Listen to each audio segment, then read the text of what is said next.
Good morning, everybody, and this is your Dow Jones day trade setups for today. So we have broken our triangle by the looks of things.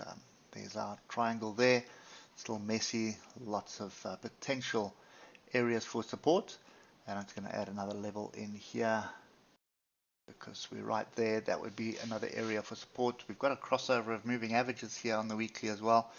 So yeah, trend is still up technically, and this could just be forming a range, could be a fake out, and in my experience, when you've got a strong move like this, often is a fake out of sorts. So markets are really confused, and not something that I enjoy trading, and it's been like this, you can see, since November last year. So the Dow to me is something which I am just watching and not really getting involved in. You know, there are opportunities that are brewing on the DAX and the S&P, which allow you to get in for make a little bit of money. But if you look at this, that's a break. We'd want to see a retest. So we want to see a retest of 33,667, which would retest the break of the moving averages here, the crossover as well. I definitely don't want to be jumping in short where my oscillators are looking like that. It's a double bottom, a bit of diversions there, but that is not an area to be short down here. You'd want to be short higher up. And if we start getting down to the higher time frame, or sorry, the lower time frames, that is the most logical area for your short.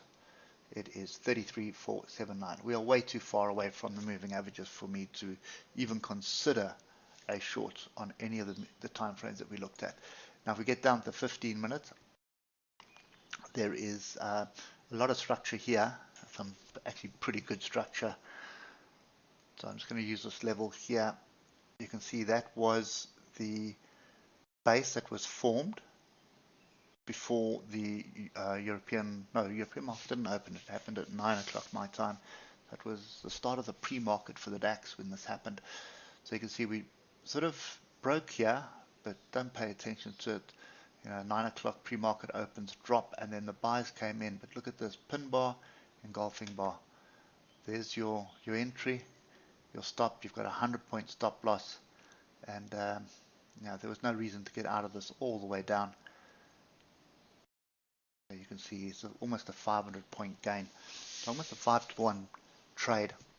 And once this had happened, once you'd got in here with a 100-point stop loss, it wouldn't have been long. On this first pullback there, that's when you would have just moved your stop down above this fractal here, and that would have been a free trade. It would still be a free trade if it was in.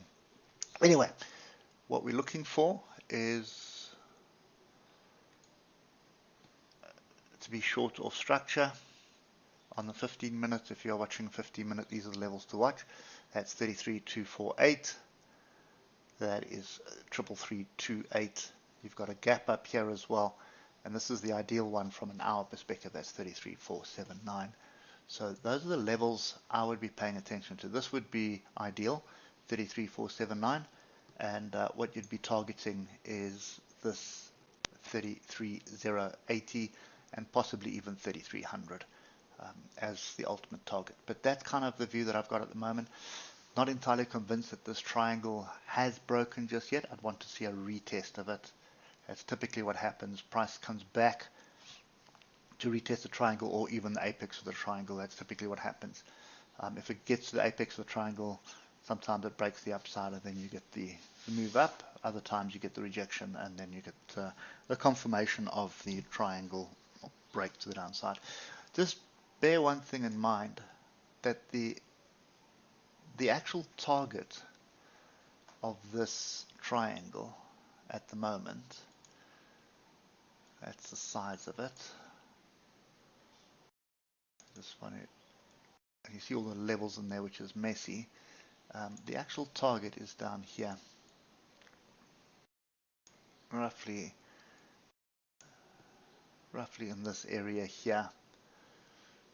So it's not a massive move.